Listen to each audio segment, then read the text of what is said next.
أعوذ بالله من الشيطان الرجيم. بسم الله الرحمن الرحيم.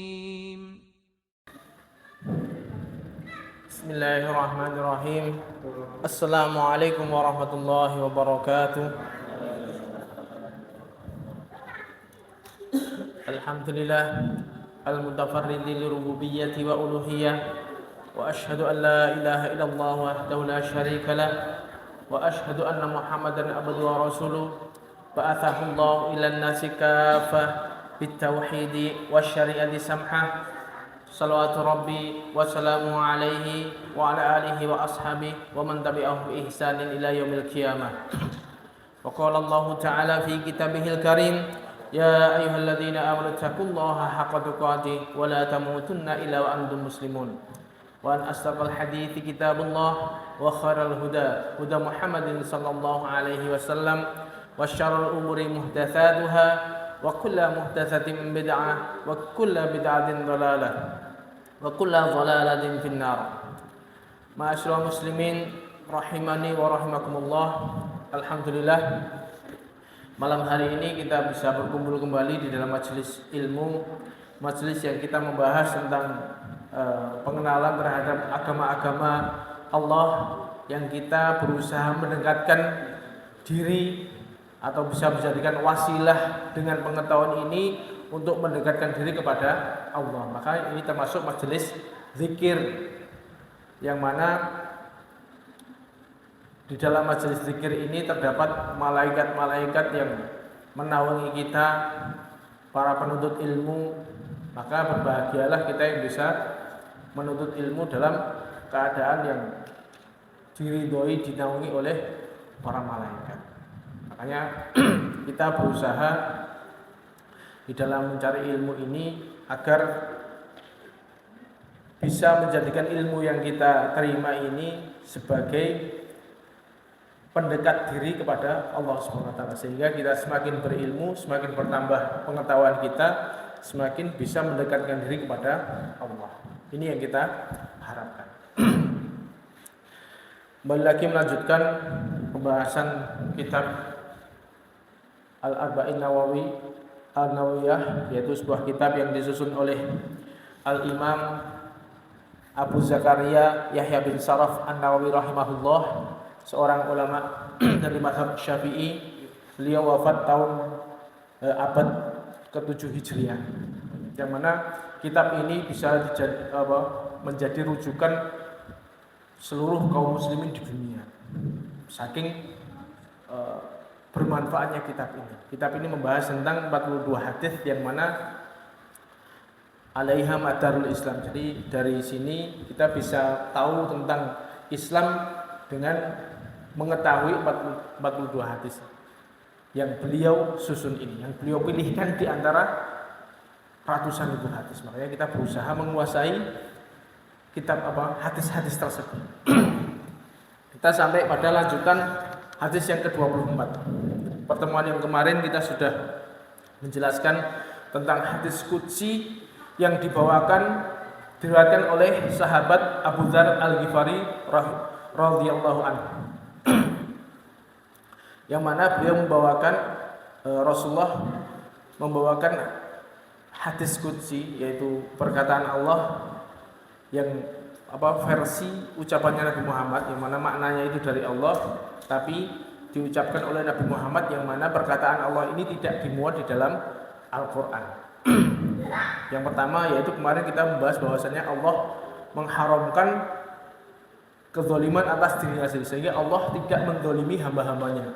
Setelah itu Allah mengharamkan kezaliman antar sesama hamba. Kemudian setelah itu Allah mengatakan bahwasanya semua petunjuk itu datangnya dari Allah, maka supaya kita minta petunjuk kepada Allah. Jadi semua itu datangnya dari Allah. Kemudian setelah itu Allah menjelaskan tentang bagaimana bahwasanya makanan, minuman, kemudian pakaian itu juga semuanya datangnya dari Allah. Makanya kita di dalam masalah dunia dan akhirat, kita supaya menggantungkan hati kita kepada Allah, bahwasanya semua yang kita nikmati ini, yang sampai kepada kita ini semuanya datangnya dari Allah, meskipun wasilahnya beda-beda. Wasilahnya beda-beda, tapi semuanya itu datangnya dari Allah. Kita harus mengembalikan semua itu. Jadi kita harus menggantungkan semuanya kepada Allah. Dan selanjutnya Rasulullah SAW bersabda bahwasanya Allah berfirman, "Ya ibadi, wahai hamba-hambaku, innakum tukhti'una bil-laili wan-nahar wa ana aghfiru dzunuba jami'an fastaghfiruni aghfir lakum."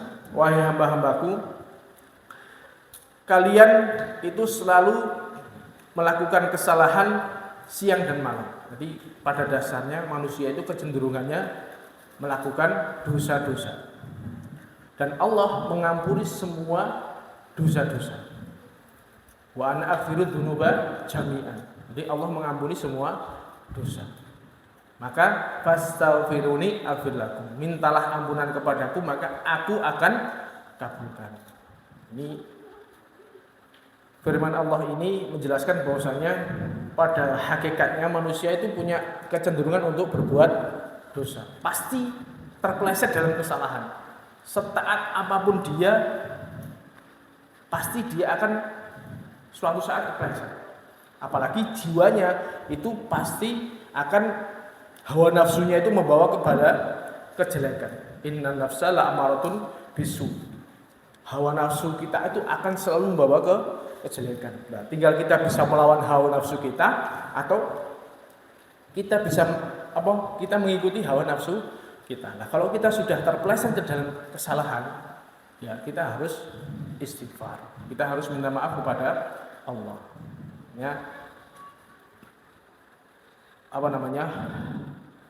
Rasulullah SAW bersabda, "Kullu bani Adam khata'un." Jadi semua anak Adam itu pasti melakukan dosa, pasti melakukan kesalahan. Wa khairul khata'ina at-tawwabun. Sebaik-baiknya orang yang melakukan dosa yaitu orang yang bertobat. Dan Allah senang jika hambanya itu melakukan kesalahan kemudian kembali kepada Allah, bertobat kepada Allah. Siapa yang di antara kita yang tidak melakukan dosa? Pasti kita melakukan ini. Nah, kita diperintahkan oleh Allah selalu cepat-cepat minta ampun kepada Allah. Dalam banyak ayat Allah menjelaskan misalnya, "Ya ayyuhalladzina amanu tubu ilallahi taubatan nasuha." Ya wahai orang-orang yang beriman, bertobatlah kepada Allah dengan tobat yang nasuha, tobat yang baik. Ini menandakan bahwasanya kita pasti melakukan kesalahan. Wasari'u ila magfiratin mir rabbikum. Cepat-cepatlah kalian, bersegeralah kalian menuju ampunan Tuhan. Ini berarti perintah Allah kepada seluruh anak Adam. Sabiqu ila magfiratin minallah. Cepat-cepatlah kalian untuk meminta ampunan kepada Allah. Dan banyak ayat yang menjelaskan seperti itu, sehingga ketika kita sudah melakukan kesalahan, maka segeralah minta ampun kepada Allah. Ini kesadaran kita, kesadaran ini yang harus kita tumbuhkan. Enggak usah, jangan ditunda-tunda. Dan kalau kita mau seperti itu, maka kita termasuk orang yang beruntung. Kapan kita merasa beruntung? Ya besok di hari kiamat, ketika kita menerima catatan amal kita. Makanya Rasulullah SAW bersabda, "Tuba liman wajada fi sahifatihi istighfaran katsiran." Beruntung bagi orang yang besok di hari kiamat besok ketika menerima catatan amalnya, itu di dalam catatan amalnya banyak istighfarnya di situ. Dia orang beruntung. Karena apa? Dengan istighfar itu akan menghapuskan dosa-dosa yang telah dia lakukan, sehingga kebaikannya akan tetap, kemudian kesalahannya berkurang, sehingga berpotensi untuk semakin menambah peluang dia masuk surga. Bahkan para ulama itu menjelaskan bahwasanya tobat itu adalah kewajiban yang harus disegerakan. Seandainya seseorang melakukan kesalahan kemudian dia menunda-nunda tobatnya, maka di dalam penundaan tobatnya itu dihitung dosa. Karena Allah perintahnya gimana? sabiqu ila maghfirah. Allah merintah untuk segera bertobat ketika kita melakukan kesalahan, segera tobat. Nah, kalau kita tunda-tunda, nanti aja. Nanti kalau saya sudah pensiun tak tobat. Kalau sudah misalnya kalau nanti saya sudah berumur sekian, saya mau fokus ibadah, saya mau betul-betul tobat. Nah, di dalam setiap penundaan yang dilakukan itu, entah itu sebentar, entah itu lama, disitulah terdapat dosa. Jadi dosanya sendiri itu bernilai dosa, nundanya juga bernilai dosa. Makanya segera ini kewajiban kita itu segera bertobat ketika melakukan kesalahan. Makanya kita ingatkan kembali bahwasanya seseorang itu harus segera sering mengoreksi dirinya. Jangan sampai kita membiarkan kesalahan itu terus walam yusiru ala ma fa'alu. Jadi jangan sampai wa idza fa'alu fahishatan aw zalamu anfusahum dzakarullaha fastaghfaru lidzunubihim. Wa may yaghfiru dzunuba illa Allah wa lam yusirru ala ma fa'alu. Jadi dia tidak terus-terusan di dalam kesalahan itu. Ini yang diharapkan. Sehingga dengan kita semakin menyegerakan tobat, itu pintu ampunan dari Allah akan terbuka lebar. Meskipun Allah sendiri juga menjanjikan bahwasanya misalnya antara sholat 5 waktu satu dengan yang lainnya itu sebagai penggugur dosa misalnya. Kemudian Jumatan satu dengan Jumatan kedepannya itu sebagai penggugur dosa. Ramadan ini dengan Ramadan berikutnya itu penggugur dosa. Tapi ini dosa-dosa yang sifatnya dosa-dosa kecil. Dosa-dosa di luar dosa-dosa yang ada ancamannya, bukan dosa-dosa yang kelasnya kabair. Meskipun seperti itu, bukan berarti kita membiarkan kesalahan. Jadi ketika suatu saat kita ini yang contoh yang kecil-kecil aja misalnya. Kita diharamkan laki-laki untuk melihat aurat perempuan misalnya. Ketika kita melihat aurat perempuan, kita langsung sadar astagfirullah. Kita misalnya banyak sekali hal-hal yang kita terjatuh ke dalam dosa. Merasa tinggi hati, kita memandang orang lain dengan pandangan rendah, kita melecehkan orang, merasa sombong, itu segera langsung astagfirullah. Segera dalam setiap kita merasa bahwa itu sebuah kesalahan, kita istighfar kepada Allah. Dengan demikian, maka Allah akan mengampuni dosa-dosa kita dengan segera. Jangan dibiarkan. Terus nanti aja. Tigo sholat ayo hilang, tigo wudu lah ayo hilang. Bukan begitu. Paham ya? Jadi kita berusaha untuk mensegerakan bertobat kepada Allah. Karena innallaha yaghfiru dzunuba jami'an. Allah mengampuni semua dosa-dosa kita jika kita mau bertobat kepada Allah. Dan orang yang bertobat dari dosa itu seakan-akan dia tidak melakukan dosa. Jadi dihapus at-taibu minadz dzambi kaman la dzambala. Jadi orang yang bertobat dari dosa seakan-akan dia tidak melakukan dosa. Jadi dihapus oleh Allah. Dan dosa jika dibiarkan maka dia menjadi titik hitam di hatinya. Melakukan dosa lagi, hatinya di titik hitam lagi. Terus kalau ini tidak segera ditobati, maka hatinya semakin banyak titik hitamnya. Dan ini adalah termasuk ron yang Allah sebutkan dalam firman-Nya itu. Allabal rona ala qulubihim. Jadi ron ini ketika sudah memenuhi hati seseorang, menjadikan hatinya keras. Dia ketika orang itu hatinya keras, maka dia sudah tidak mempan lagi dengan dosa. Dia merasa biasa melakukan dosa. Ini penyakitnya. Orang kalau menunda-nunda tobat, biasanya dia akan hal yang biasa ketika dibiarkan itu menjadi hal yang biasa. Nonton awalnya melihat yang bukan mahramnya itu biasa. Dia tidak menundukkan pandangan. Nanti lama-lama dia bisa melakukan hal yang lebih daripada itu dan dibiarkan ya semakin dia merasa biasa dengan dosa-dosa. Kalau sampai ini terjadi bahaya.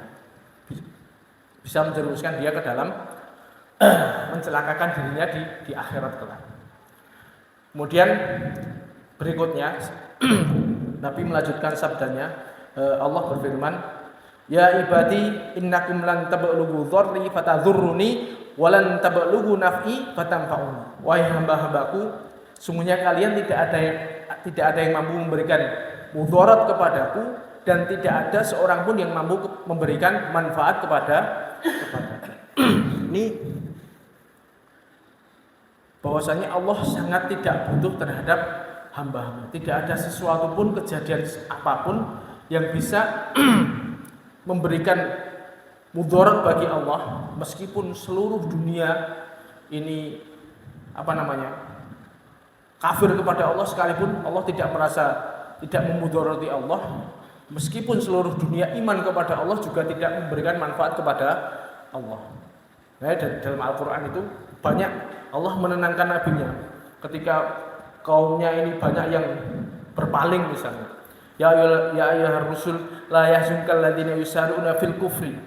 Wahai Rasul, jangan disedihkan dengan orang-orang yang memperlihatkan kekafiran.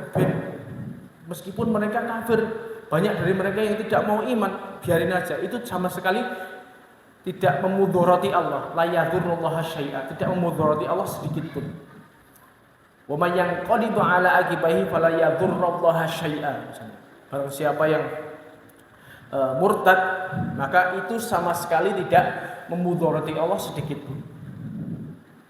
Bahkan misalnya seluruh dunia itu mengingkari nikmat Allah, itu juga Allah tidak merasa dimudarati. Seperti halnya firman Allah, wa qala Musa in takfuru antum wa man fil ardi jami'an fa innallaha la ghaniyyun hamid. Musa berkata kepada kaumnya, jika kalian orang-orang di bumi ini semuanya kufur kepada Allah, mengingkari nikmat-nikmat Allah, maka Allah Maha Kaya dan Maha terpuji. Jadi Allah sama sekali tidak butuh kepada makhluknya. Ini yang harus kita kita renungkan. Betapa Allah itu tidak membutuhkan kepada hambanya, tapi hambanya yang membutuhkan kepada Allah. Saking tidak butuhnya Allah itu diperinci lagi oleh Allah, diperinci lagi. Ya ibadi, lau anna awalakum wa akhirakum wa insakum wa jinnakum kanu ala atqa qalbi rajulin wahidin minkum ma zada dzalika fi mulki syai'a.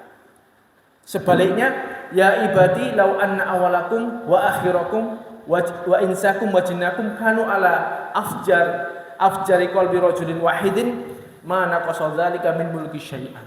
Jadi Allah memperinci tadi bahwa saya tidak ada yang bisa memberikan mudarat kepada Allah, tidak ada yang bisa memberikan manfaat kepada Allah. Jadi seandainya seluruh manusia dari manusia pertama sampai manusia terakhir, jin pertama sampai jin terakhir, itu semuanya bertakwa seperti halnya bertakwanya Nabi Muhammad misalnya, dalam puncak ketakwaan, itu sama sekali tidak memberikan manfaat kepada Allah, tidak menambah kekuasaan Allah sedikit pun. Seandainya seluruh manusia awal sampai akhir, jin awal sampai akhir itu bertakwa dengan ketakwaan paling tinggi.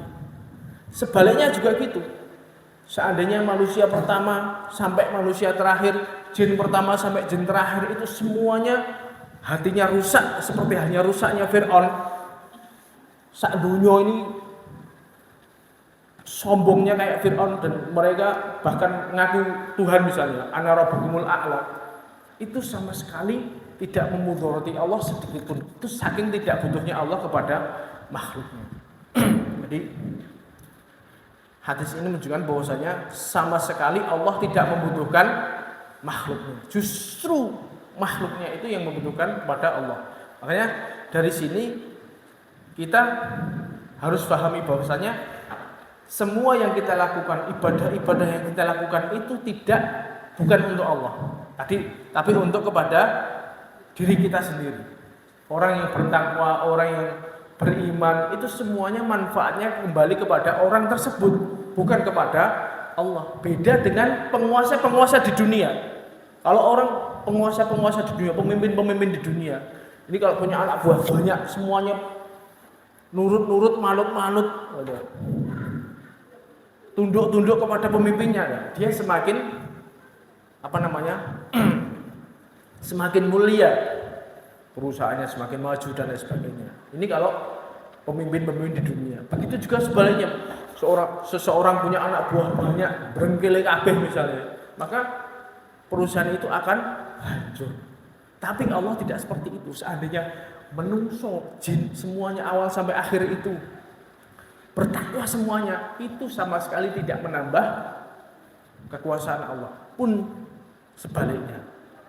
Jadi sama sekali apa yang dilakukan oleh hambanya itu tidak bisa memberi manfaat kepada Allah dan juga tidak bisa memberi mudarat kepada Allah. Makanya Allah berfirman, in ahsantum li anfusikum wa in asatum falaha. Maka jika kalian berbuat baik, maka perbuatan baik itu kembali pada kalian sendiri. Kita beramal soleh, kita sholat, itu meskipun kita sejatinya memuji Allah, alhamdulillah, subhanallah, kita mensucikan Allah, semuanya kita bersyukur kepada Allah, tapi semuanya itu ungkapan syukur kepada Allah, pujian-pujian kita kepada Allah, itu semuanya kembali kepada diri kita. Sehingga Allah memberikan balasan yang sempurna di akhirat kelak. Jadi sama sekali tidak memberikan manfaat kepada Allah. Dan Allah tidak membutuhkan kita. Allah nggak butuh seandainya kita nggak bisa ngancem Allah. Murah tak sembah lu nggak iso. Kowe dewi. Kalau kita seperti itu nanti kita sendiri yang rugi. In ahsantum li anfusikum wa in asatum falah. Wa may yashkuru fa inna ma yashkuru li nafsi wa man kafara fa innallaha ghaniyyun hamid. Seandainya kalian bersyukur, syukurmu itu loh bermanfaat bagi kamu sendiri. Jika sebaliknya, jika kamu kufur, maka kekufuran itu akan kembali, kejelekan, keburukan dari kekufuranmu akan kembali pada dirimu sendiri. Allah Maha Kaya. Ini dengan seperti itu maka kita harus tahu bahwasanya Allah tidak membutuhkan ibadah kita. Gitu. Jadi entah kita sholat atau enggak, itu Allah enggak butuh. Tapi siapa yang butuh? Kita sendiri. Kita butuh untuk bekal kita di akhirat nanti. Kalau kita mau hidup enak, kan sekarang ini rata-rata orang pikir bagaimana menyiapkan hidup yang enak gitu. Tapi jarang dari mereka bagaimana menyiapkan mati yang enak nanti. Mati, setelah mati terus merasa enak setelah kematian. Dengan apa? Dengan kita mempersiapkan bekal sebanyak-banyaknya menghadap Allah sehingga nanti balasannya kita merasa enak. Ini yang harus kita persiapkan sejak dini. Karena semua ibadah yang kita kerjakan ini kembali kepada diri kita sendiri, bukan untuk Allah. Karena Allah nggak butuh dengan ibadah kita. Kitalah yang butuh kepada Allah. Karena kalau kita pengen itu tadi mati enak, kita pengen nanti mati setelah itu merasakan enak setelah kematian kita, ya bagaimana caranya kita bertakwa kepada Allah, kita nyembah Allah, kita memuji Allah, ibadah sebanyak-banyak kepada Allah, itu nanti pahalanya kembali kepada kita sendiri.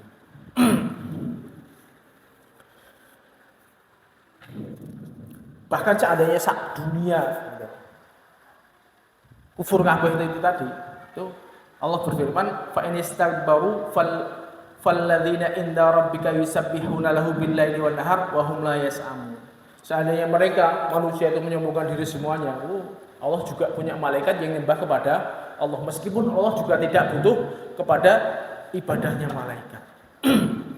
Tapi seandainya kita istilahnya enggak kita bermaksiat kepada Allah, masih banyak orang-orang yang lain yang memuliakan Allah. Makanya kita jangan merasa pede bahwasanya itu tadi Allah membutuhkan kita, itu jangan sekali-kali kita punya pikiran seperti itu. Beda dengan pemimpin kita atau orang-orang di atas kita, enggak seperti itu. Allah sama sekali tidak membutuhkan makhluk-makhluknya. Ini bagaimana kita mengagungkan Allah dari sisi ini. Kemudian hadis berikutnya Allah berfirman, ya ibadi law anna awalakum wa akhirakum wa insakum wa jinnakum qamu fi sa'idin wahidin fasaluni fa'ataitu kulla insanin mas'alatah ma naqasa dzalika mimma indi illa kama yanqusul mikhyat idza udkhilal bahr. Wahai hamba-hambaku, seandainya manusia dari awal sampai akhir, dari Nabi Adam sampai orang yang terakhir hidup di muka bumi ini nanti, kemudian jin paling awal, jin paling akhir, itu semuanya dikumpulkan di dalam satu tempat yang sama, satu dataran yang sama, dalam satu waktu yang sama. Mereka minta semuanya. Jadi manusia dari awal sampai akhir, ribuan triliun manusia berdiri di tempat yang sama, di dataran yang sama, semuanya minta kepada Allah berjam-jam. Maka Allah mampu untuk mengabulkan semua permintaan mereka itu, semuanya masing-masing dikabulkan. Si A misalnya minta mobil, minta ini, minta itu, semuanya selama 1 jam di list itu permintaannya ada 100 misalnya. Allah ngasih semuanya 100 blek. Itu bisa. Itu baru A loh, belum masih ada ribuan triliun manusia yang di situ berdiri minta di tempat yang sama dengan permintaan yang berbeda-beda. Kita jangan bayangkan bahwasanya kekuasaan Allah itu seperti halnya manusia, enggak bisa. Kita misalnya pas jualan lagi rame aja. Kita bayangkan misalnya pas jualan lagi rame, situ ngomong, aku pecel, aku sego gudangan, aku sego ini soto. Sik. Enggak bisa dia melayani satu tempat yang sama, melayani banyak orang itu enggak bisa. Tapi Allah mampu melakukan seperti itu. Berdiri di dalam satu dataran yang sama, manusia dari awal sampai akhir berkumpul di tempat yang sama, semuanya minta, semuanya dikasih oleh Allah, itu juga Allah mampu. Meskipun seperti itu, saking kayanya Allah, semua permintaan mereka dikabulkan, itu sama sekali tidak mengurangi kekayaan Allah, kecuali seperti halnya jarum yang dicelupkan di dalam lautan. Air yang nempel tok ini tidak mengurangi kekayaan Allah sedikit pun, seperti halnya itu tadi, jarum dicelupkan ke lautan, diangkat, itu cuma air cuma sedikit dan itu akan jatuh kembali. Jadi sama sekali kekayaan Allah tidak berkurang. Dan ini kalau kita bisa bayangkan seperti halnya orang yang berada di pas musim haji tanggal 9 Dzulhijjah di Arafah.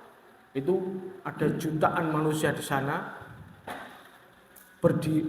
semua berkumpul di tempat yang sama, mulai habis zuhur sampai maghrib, semuanya minta dengan permintaan mereka, merengek-rengek dengan permintaan mereka, dan kebanyakan mereka dikabulkan permintaan mereka. Itu banyak sekali orang yang mengatakan bahwasanya doa-doa mereka ketika di Arafah itu dikabulkan oleh Allah. Kita enggak susah. Allah mampu membayangkan, mengabulkan permintaan mereka semua, itu Allah mampu. Bahkan itu tadi, seandainya manusia dari awal sampai akhir dikumpulkan di tempat yang sama, berdiri di tempat sama, minta semuanya itu dikasih oleh Allah, Allah mampu. Itu pun tidak sama sekali tidak mengurangi kekayaan Allah sedikit pun. Jadi Allah sangat kaya.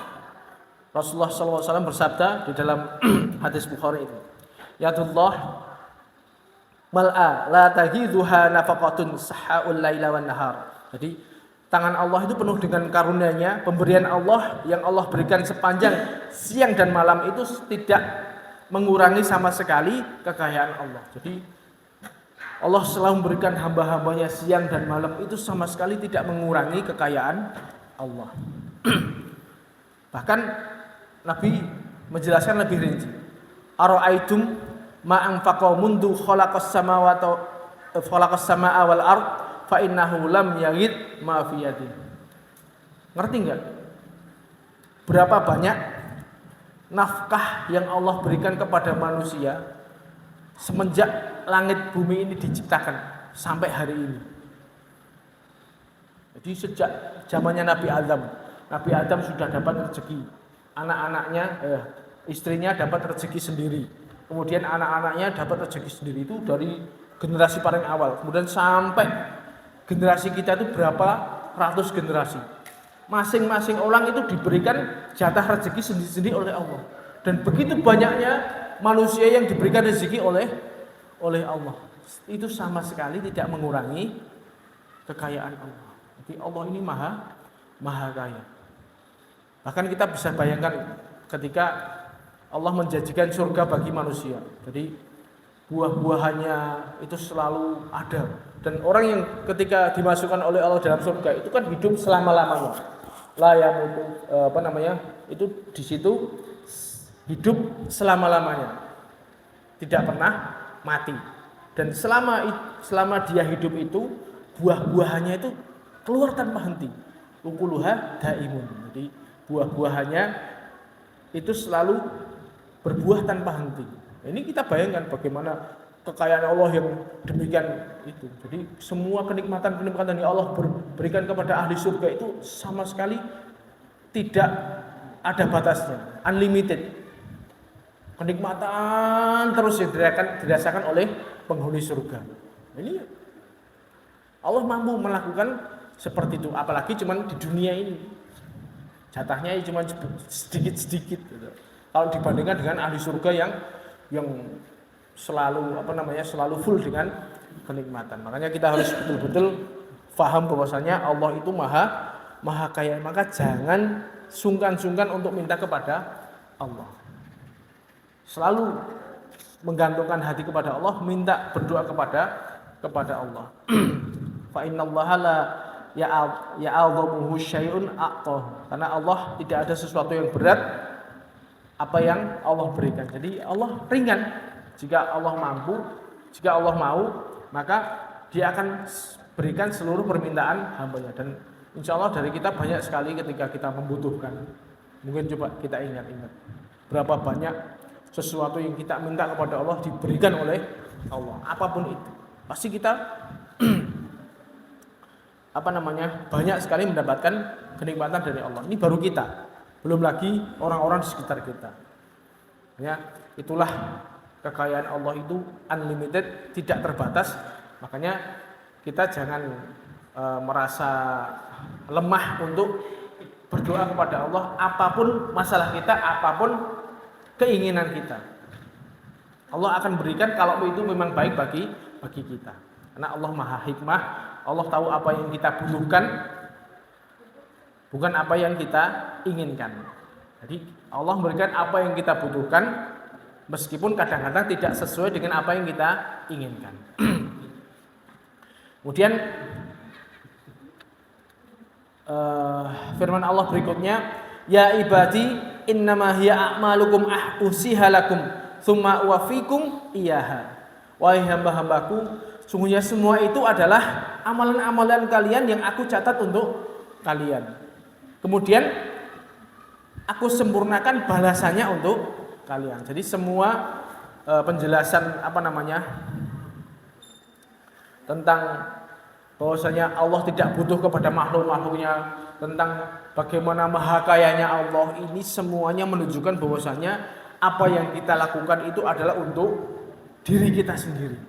Jadi semua yang kita lakukan itu adalah apa yang bermanfaat bagi diri kita sendiri. Allah cuma nyatet dok. Allah cuma nyatet, dan Allah tidak membutuhkan ibadah itu. Jadi innama hiya a'malukum uhsiha lakum. Amal-amal yang kita kerjakan ini itu bukan untuk Allah tapi untuk kita sendiri yang Allah catat bagi kita. Kemudian Allah berikan balasan yang sempurna untuk kita. Masya Allah. Kita itu kurang enak apalagi. Jadi kita beramal dimodali oleh Allah dengan modal yang banyak, dikasihkan kekayaan, dikasihkan umur panjang, dikasihkan kesehatan, itu untuk beribadah kepada Allah, dan semuanya itu kembali kepada diri kita sendiri. Uhsiha lakum tsumma uwaffikum iyaha. Kemudian aku berikan balasan yang sempurna untuk kalian. Ya, banyak sekali tentang hal ini Allah mencatat amal-amal hamba dan itu akan dihadirkan kepada kita besok di hari kiamat. Yauma yab'atsuhumullahu jami'an fayunabbi'uhum bima 'amilu ahsahullahu wa nasuh. Di mana hari ketika manusia dibangkitkan oleh Allah semuanya, kemudian mereka ini diberikan apa yang mereka kerjakan di hadapannya. Jadi buku catatan amalnya diberikan, nyoh, ini catatan amalmu semuanya. Ahsahullah wa nasuh. Allah nyatat semuanya, meskipun kita bahkan lupa. Coba kita umur berapa sekarang? Ada yang masih ingat sejak kita balik sampai sekarang apa yang sudah kita kerjakan? Ingat gak? Kebanyakan dari kita masih lupa. Aku biar balik ngopo wae. Saya sudah sholat berapa kali, saya sudah puasa berapa kali, sing sholatku bener berapa kali, maksiatku sudah berapa kali. Kita banyak yang kita lupakan, tapi semuanya itu tercatat rapi. Pada hari ini, Rabu tanggal sekian, si fulan mulai bangun tidur melakukan ini, jam sekian melakukan ini semuanya catatan rapi, full. Mulai dari kita balik sampai tutup usia itu semuanya tercatat dengan rapi, dan itu akan dihadirkan di hadapan kita besok.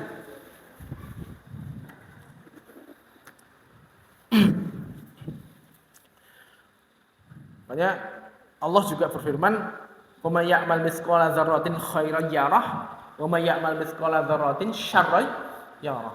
Jadi barang siapa yang beramal seberat zarrah itu benda yang sangat kecil. Ada yang menerangkan itu semut yang sangat kecil. Semut kecil diletakkan di timbangan itu ada timbangannya enggak? Enggak ada. Sangat kecil sekali bobotnya. Atau dzarrah itu bisa dikatakan, sebagian mengatakan bahwa ketika kita ada debu, kita mengibaskan tangan kita penuh debu. Ada butiran debu di sini, kita ambil, diletakkan di timbangan itu ada timbangannya enggak? Enggak ada. Atau kita pas siang hari buka jendela, set gitu kan. Itu kan ada partikel-partikel kayak debu berterbangan gitu kan. Nah, itu kita ambil satu, tek, taruh di timbangan. Itu ada bobotnya enggak? Enggak ada. Meskipun itu kebaikan sekecil itu, kita akan lihat catatannya di hari kiamat besok. Entah itu kebaikan atau itu kejelekan, semuanya akan diperlihatkan kepada kita. Bahkan ucapan kita, perbuatan kita, lirikan mata kita, itu semuanya akan dicatat dengan rapi. Ma yalfidu min qaulin illa ladaihi raqibun atid. Kita ngomong apa dalam 5 menit ini, apa yang kita omongkan itu semuanya tercatat dengan sempurna. Tidak ada yang terlewat, satu titik koma pun sekalian tidak ada. Itu semuanya tercatat.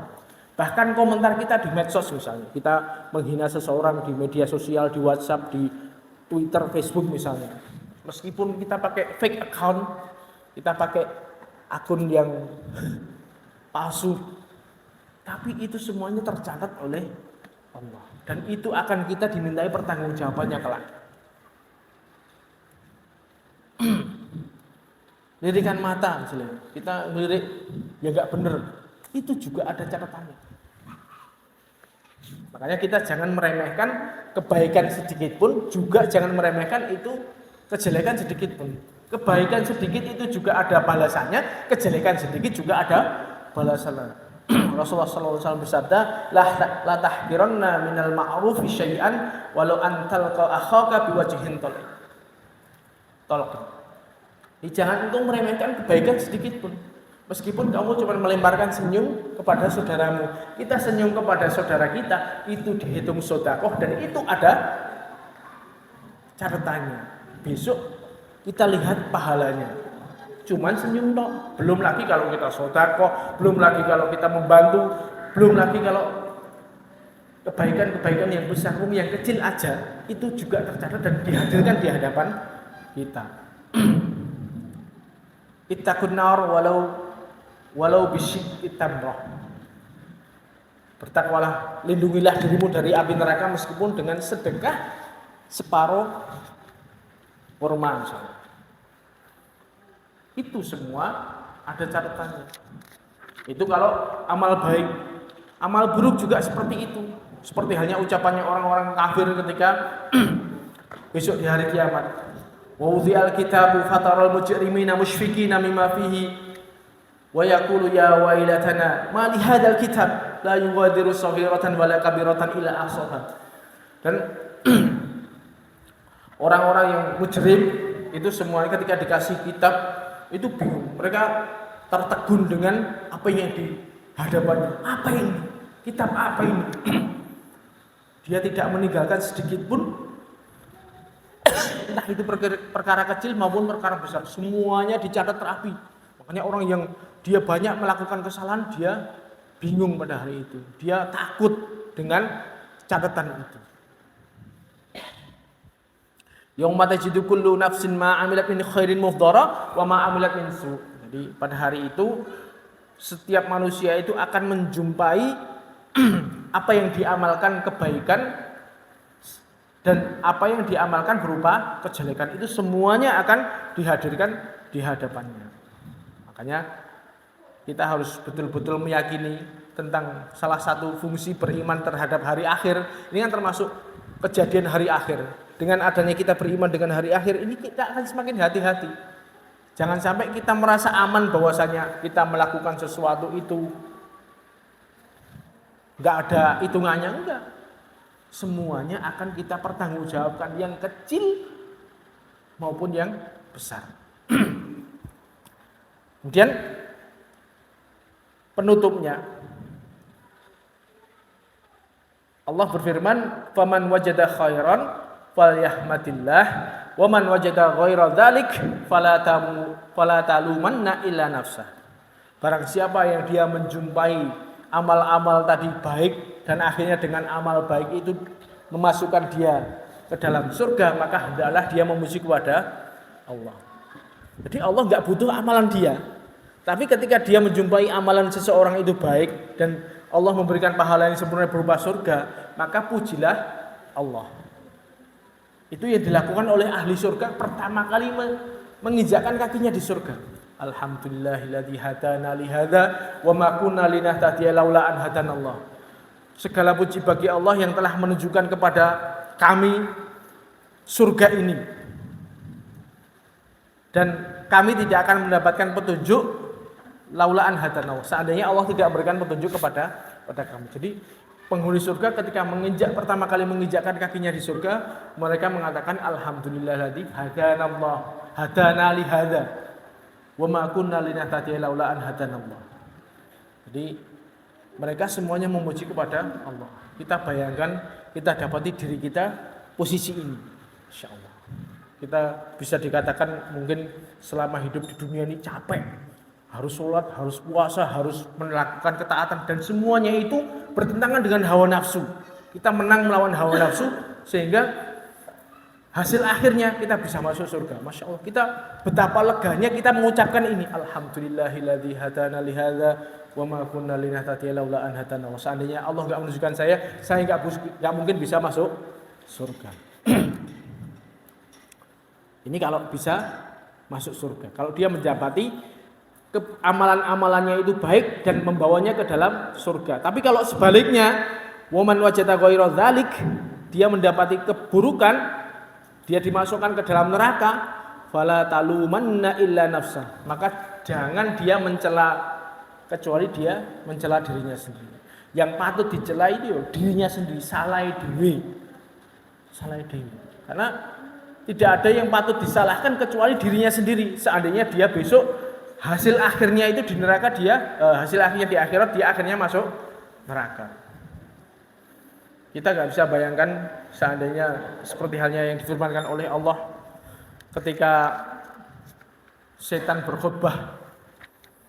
Jadi waqala syaitanu lamma qudiyal amr. Jadi ketika besok diputuskan perkara surga dan neraka ini sudah final. Jadi yang penghuni surga sudah masuk surga semuanya. Penghuni surga yang dicuci dulu di neraka itu sudah dientas, kemudian masuk surga semuanya. Kemudian penghuni neraka sudah di neraka semuanya, sudah betul-betul ini kekal, yang di surga kekal, yang di neraka kekal. Habis itu penghuni neraka dikhotbahi sama setan.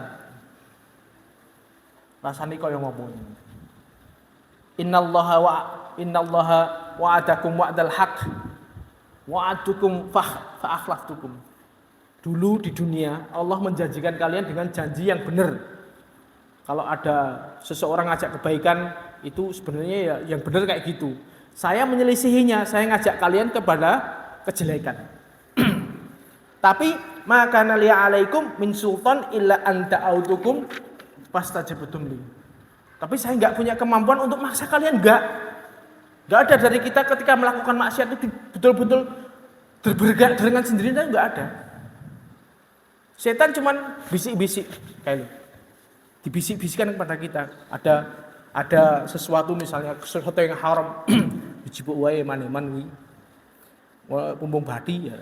Akhirnya terus dia melakukan transaksi haram. Ada misalnya peluang untuk korupsi dibisik-bisik, wah, diambil aja man-man itu.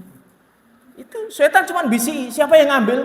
Dirinya sendiri. Dia mengikuti bisikan setan. Makanya setan cuma mengatakan ila anta autukum fastajabtum li. Saya cuma dakwai kalian tok. Saya cuma bisik-bisik kalian tapi kalian sendiri yang melakukannya. Kalian mau ngikuti bisikanku. Malah habis itu disalahke karo setan. Fala talumuni walumu anfusikum. Jangan mencelaku. Celalah diri kalian sendiri coba Mas. Jadi kita melakukan sesuatu keburukan, melakukan sesuatu yang diharamkan oleh Allah itu memang ada bisikan dari setan, tapi kita sendiri yang melakukan dan tanggungannya kita yang nanggung, bukan setan. Setan sudah jelas ditanggung, dijanjikan oleh Allah dengan neraka. Kita diajak setan, mau ngikuti ajakannya setan. Itu. Makanya tidak ada yang pantas untuk dicela kecuali dirinya sendiri. Makanya sebelum kita menyesal, jangan sampai kita menyesal di hari akhirat kelak. Kita sering-seringlah menghisap diri kita. Seperti halnya sabdanya Umar, hasibu anfusakum qabla an tuhasabu. Hisaplah dirimu sebelum kalian besok dihisap di hari kiamat. Kita sering coba merenungkan, menyisihkan waktu dalam sehari semalam, entah itu malam hari, entah itu pagi hari. Kita ingat-ingat dalam sehari kita melakukan apa aja. Kalau memang kita melakukan kesalahan, segera istighfar kepada Allah. Kalau kita melakukan dosa-dosa, segera minta maaf. Kita melanggar hak saudara kita, segera besoknya kita minta kehalalannya. Dengan begitu, maka kita akan selamat. Tapi kalau enggak, itu tadi, bahaya itu nanti. Kita menjabati catatan kita banyak kejelekan-kejelekan. Makanya kalau kita sudah sering muhasabah, itu biasanya akan diikuti dengan mencela dirinya sendiri. Makanya seperti halnya disabdakan oleh Allah bersumpah dengan jiwa yang seperti ini. Jiwa itu ada 3. Seperti halnya disebutkan dalam Quran itu jiwa itu ada 3. Innan nafsa la'amaratun bisu. Ini jiwa yang paling buruk, yaitu jiwa yang selalu membawa kepada keburukan. Ini hawa nafsu. Itu semua kita pasti punya ini. Inna nafsa la'amaratun bisu. Kemudian yang kedua itu an-nafsul lawamah, jiwa yang suka mencela dirinya sendiri. Sehingga ketika dia bermuhasabah, dia ingat-ingat apa yang dilakukan, dia mencela dirinya sendiri. Wahai jiwaku, kenapa kamu begini? Kenapa kamu begini? Kenapa kamu merasa angkuh? Kenapa kamu begini? Sehingga dengan seperti itu dia mencela dirinya sendiri, dia akan tidak tercela besok di akhirat nanti. Jadi an-nafsul lawamah. Allah bersumpah dengan ini, dengan jiwa yang model ini. La uqsimu biyaumil qiyamah wa la uqsimu bin nafsil lawamah.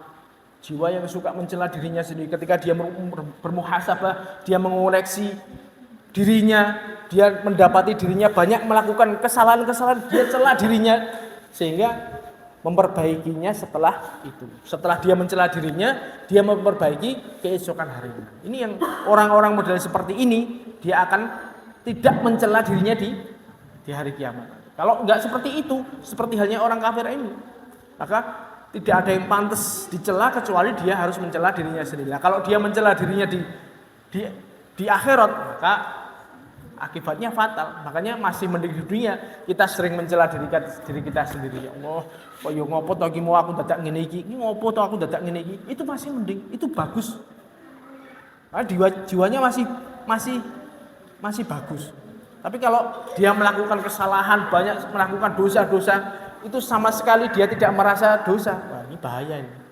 Bahaya. Ayo kita coba, kita hisab diri kita. Seringkah kita menganalisa perbuatan kita, mulai dari bangun tidur sampai mau tidur lagi. Apa yang kita sudah perbuat. Kalau itu perbuatan baik ya kita berusaha jangan sampai merusak perbuatan baik ini. Kalau kita melakukan kejelekan, kita berusaha memperbaiki apa yang sudah kita lakukan. Kalau itu kesalahan kepada Allah, kita istighfar.